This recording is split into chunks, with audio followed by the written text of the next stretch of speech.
Ассалаумағалейкум. A1 программасын орнатуды үйренеміз. Telegram каналымыздан установка A1 программасын жүктеп аламыз. Яғни осы адрестен. Жүктеп алғаннан кейін рабочий столдан total командаларды ашамыз. Екі тарапты локальныйсы десті белгілеп қоямыз. Бұл тараптен users'ты таңлайсыз, user'ді таңлаймыз и download папкасын таңлаймыз и Telegram desktop. Жүктеп алынған мағлұматыңыз міне осы жерде көрінеді. Енді установканы ету үшін, бұның үшін қазір архивленіп тұрды, архивтен жаздырып алуымыз керек. Бұның үшін ішіне екі рет басып ашып аламыз и папка ашылады. Осы папканы мына тарапқа копировать етеміз. Яғни бұл распаковать етіледі, архивтен шығады. Күтеміз. Архивтен шығарып болғаннан кейін мына тарапты екі рет басып жаздырып қоямыз. Сыртына шығамыз, екі рет басып, локальныйсы. Енді установка A1 программаның ішіне кіреміз. Осы жерде exe форматта файлымыз бар. Осыны екі рет басып установканы етеміз.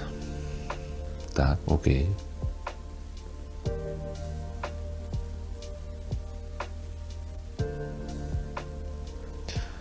Күтеміз.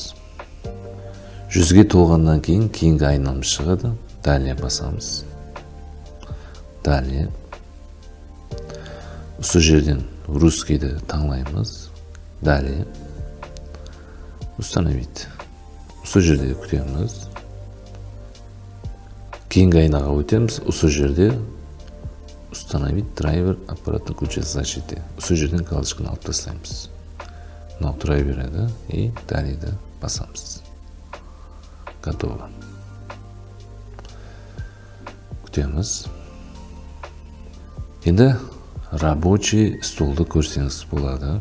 Тоталдан свернуть етеміз.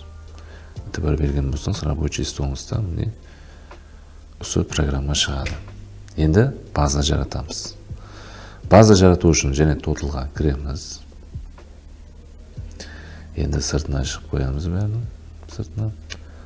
Осы жерде мен A1 база деген папка жаратамын, яғни каталог. Каталог. Так, A1 база.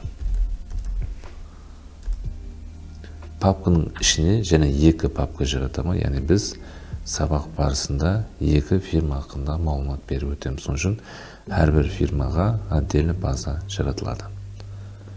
Фирманың атын жазып қойсаңыз болады. Біздерде Арсенал деген фирмамыз. И қасына общий деп жазып қойсаңыз болады, яғни общий системада отырған фирма. Так жаратылды. Және бір папка жаратамыз, ол карханамыз.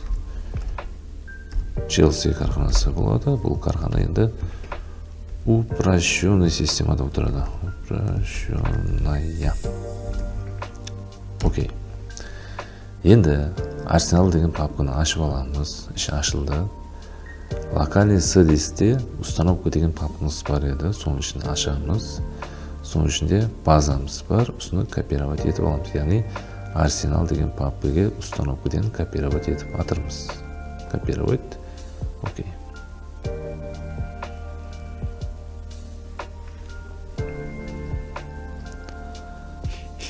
Кейінгі папканы ашамыз.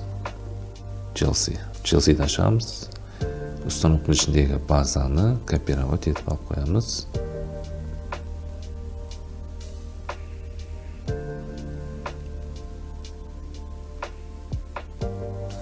Енді осы жерде бір зат есап қалып қою керек. Яғни қазір A1 базаның ішіне базаларды копировать еттік. Енді платформада кіртілген мағлұматларыңыз міне осы жерге түсе береді. Ал установканың ішіндегі база сізге оригинал база болып тұрады, яғни 0. База керек болса, сіз A1 базаны ашасыз, папка жаратасыз, фирмаңыздың атын жазасыз и установкадегі базаны ішіне копировать етіп салады. Сол кезде сізде 0 база пайда болады. Енді осы жерде A1 базада екі папка жаратылды, екі база осыны платформада көрсетеміз. Бұның үшін тоталды жауып тастаймыз. A1 ашамыз. мынандай мағлұмат шығады, біздер да деп басамыз. Егер шықпаса, бізде мына жерде добавить деген сөз бар. Енді база жоқ болғаннан кейін біздерден сұрайды. Да. Добавили деген сөзді таңдайсыз. Далее. Осы жерде бағана фирмасының атын жазып қойсаңыз болады. Арсенал. О, жая фирмада отырды. Үш точканы басамыз. Бағана локальный садисті таңлаймыз. 1С базаны таңлаймыз. Арсеналды 2 рет басамыз. И база папканы 2 рет басып ашамыз. Ұстақ рет ашу керек. Егер білмей қапынан ашып берсе, сен үстін 1 рет бастаңыз, база ашпай қалады. Міне ұстақ ретте тұру керек. И сәтті баспайсыз. Выбор папки. Далее. Готово. Бірінші базамыз жаратылды. Енді екінші базамызды ашып қоямыз. Добавить. Добавили. Далее. Челси.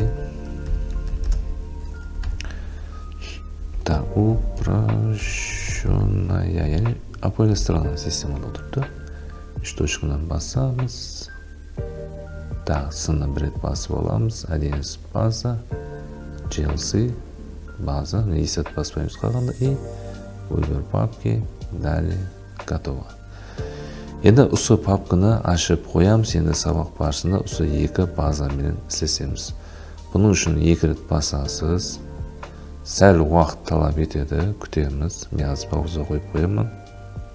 Міне бірінші базамыз ашылды. Осы жерде мағлұматлар шығады. Яғни 1С программада істеген уақытта ләжім уже интернетті қосып қоймаған. Керек емес бізге. Өшіріп тастаймыз.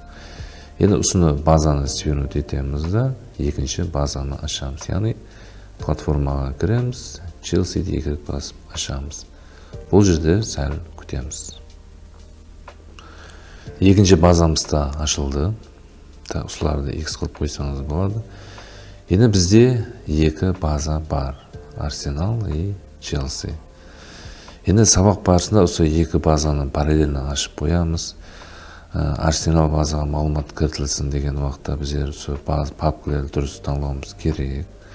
Яғни сабақ барысында біздер балансқа дейін болатын операциялардың барлығын көріп шығамыз. Осымен сабақты жұмақлаймыз.